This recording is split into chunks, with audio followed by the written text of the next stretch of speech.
So our customers bring us some of the most challenging and difficult and sometimes really interesting and fun problems to work on. I'll give you a couple of examples.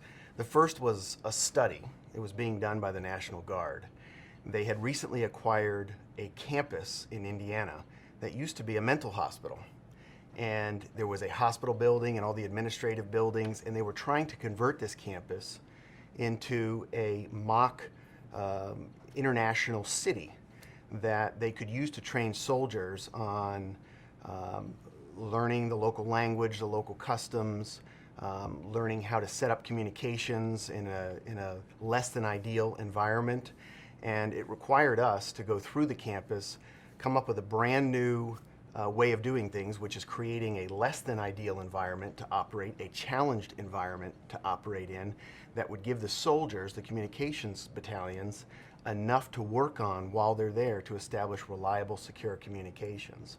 They turn to us because they frequently ask us to go into these environments. And I'll give you another example.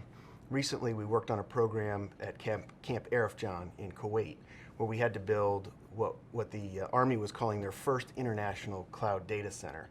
It was a large joint data center that they will use to serve the missions of all of the military in the Middle East region, to serve data and applications and communications in general.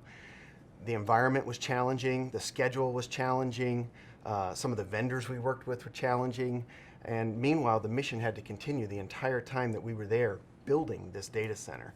In the end, we delivered the data center ahead of schedule, under budget, and the customer was extremely pleased, and it's something that we're very proud of as a company. So those are two examples of kind of an unorthodox and a more orthodox type engagement that our customers bring to us.